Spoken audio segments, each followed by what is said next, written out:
So, first new Splatfest in over a year. Super Mushroom versus Super Star. Now, maybe you just got Splatoon 2. A lot of people, a lot of new players, a lot of new squids have joined Splatoon 2 after the holidays. Maybe you're just a little rusty because we haven't actually had a Splatfest that wasn't a repeat in over a year. Maybe you didn't put your heart into it. Maybe you've never even been in a Splatfest. You left the game on the shelf in plastic for how long? Well, guess what? I've been in a lot of Splatfests, and I've won a lot of Splatfests. I'm drawing upon a lot of experience to bring you my best tips, my best rules, my guidelines. I'm Nino Marquis, and I am here to teach you how to win a Splatfest. So to begin, Splatfest rules are easy. Pick a team and ink the most turf. Ink the most turf, you get the win. So you want to set yourself up with the best gear and setup to ink as much turf as fast as possible.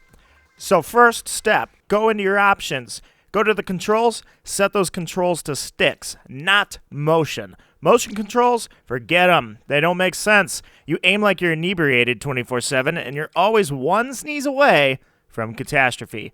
Trust me, use those sticks like third-person shooters have for over 20 years. Next, set that stick sensitivity as high as physically possible. Remember, you want to move as fast as possible so that you can ink as most turf as possible.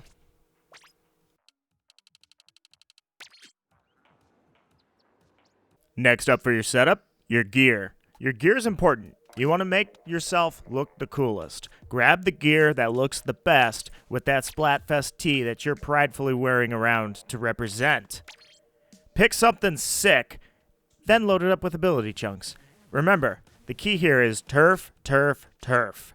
You want to ink as fast as you can, so I recommend all ink saver and run speed chunks. You can run longer, you can ink further. Last, you need a weapon. Remember, again, turf is the key, so don't bother with weapons that don't ink fast. See this? Garbage. This? Nope. This? Worthless. There's where the magic happens. Now it's time for the actual matches, and this is where I'll give you my tips. First off, the fastest key to victory, meme teams. Listen to me close here. Memes win. All stampers? Check. 4 hammers coming down on your enemies simultaneously. All ink armor? Check. Now you can't die. If you can't die, you can't stop inking. All silver arrow sprays. God tier. A wave of curling bombs, heading for your opponents, and a never-ending ink barrage. All chargers? Absolutely not. Memes win. So if you can, meme it up, you're already 50% to victory. Second tip is pretty easy. Make sure to start every match with a Booyah. Booyahs boost morale and instantly improve your odds of victory by 15%. See someone else Booyah? Booyah back. Just make sure you Booyah. Simple. Third Splatfest tip, never fight another Inkling. This is turf war, not war. It's dangerous. You could die, and if you die, you can't ink turf. I find it's best just to utilize those ability chunks to their best and run. Because if you run, you can ink more turf. If you're alive, you can ink more turf. Let a teammate come by and help take care of splatting the enemies. It's good to keep a good charger around for this reason. If you see a charger on your team, that means they've probably gotten good with motion controls and aiming. Let them handle the inky gore. You just keep on turfing. Oh, and don't go rushing in to help teammates who are being shot. It's a waste of time. Remember, you have turf to ink. Fourth tip, conduct if you die. You may notice another Inkling starts squid flopping over your dead body after they kill you. This is taken as a sign of respect. It means they see you as a threat, and you should use this as a measure of how well you're doing. Be sure to flop over your kills as well. It's a friendly respect thing. This goes back to that turf war versus war. Turf war, you can have a mutual respect. Return those flops. Even better, flop while you jump off the stage after a kill. It means, hey, let's go again. 5. You may notice a strange ritual in which the enemy Inklings begin flopping in the center of the map with your allies instead of fighting. This means the enemy has agreed to surrender the match. See, Splatoon doesn't have a surrender option, so to signal to the enemy that you are done, you flop in unison with them. In this situation, you wait for them all to gather together, and then you fire and kill them all.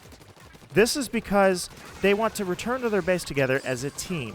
See, losing as a team is important. You want to lose together. And make sure you return a few flops afterwards just to let them know that, hey, I still respect you. Now, it's important you don't forget the part about shooting them all. Otherwise, during the terms of surrender, they may suddenly change their minds and fight back. So this way, you're making them stick to their decisions. Finally, the last tip I have for you today is to utilize the Superjump. By constantly super jumping to your teammates, you will travel the fastest. That's the fastest mode of traveling, which means, you guessed it, inking more turf. Faster travel, more ink. The more super jumps a team has, the more likely victory is. In fact, super jumping makes you 40% more likely to win your match. So make sure that should you perish in battle, or if you need to get to the other side of the map because you've already inked an area, you super jump as fast as you can. Don't think you're wasting time.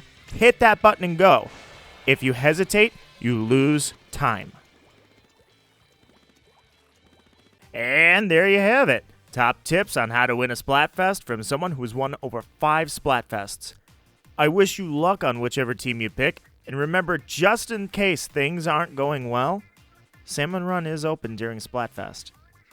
Might as well sink a team of 4 instead of sinking a team of 400,000, just saying. If this video has helped you prepare for and win the Splatfest, then all I ask is that you consider subscribing to my channel. Oh, and please, for the love of all that is squiddly, don't squid bag in public.